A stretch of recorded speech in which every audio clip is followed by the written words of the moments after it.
Well, now we get to what's commonly called the Lord's Supper.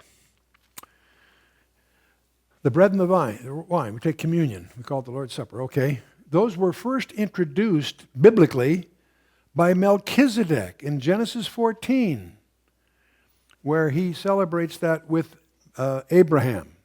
Melchizedek administers communion, in effect, what we would call it from New Testament language, to Abraham. Bread and wine were significant also, not only there, but in Joseph's experience. Remember the dreams he had with the baker and the wine steward. There again, we got the bread and the wine there. Even at the incarnation, being born in Bethlehem, the bread speaks of the life of Christ at Bethlehem, the house of bread. The wine, of course, speaks of his blood poured out for many. The old covenant was solemnized by the shedding of sacrificial blood.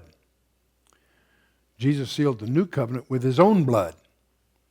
And that's also underscored by the destruction of the temple in 70 AD, which created a crisis for Judaism.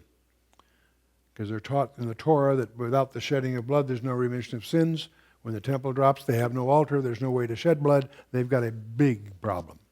And they addressed that problem at the Council of Yamna about 90 AD in redefining Judaism in what we would call today Talmudic Judaism or Rabbinic Judaism, which is basically a works pursuit for salvation.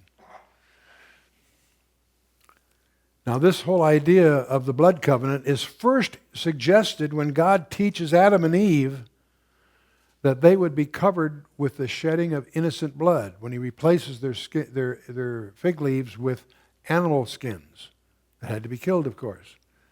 You say, well, that's just more durable. No, that's not the point. The point is he's teaching them that they're going to be covered with the shedding of innocent blood in Genesis 3, verse 21. So these concepts have deep roots all the way back to Genesis 3. They're echoed in Genesis 14 by Melchizedek. They're emphasized near the end of Genesis with the whole story of David and all of that, of Joseph and all of that, and on we go. In our thing, Learn the Bible 24 Hours, we try to highlight the integrity of the 66 books as one book. Every detail, every number, every place name is there deliberately by design. Once you discover that for yourself, it'll change your whole perspective of the Bible.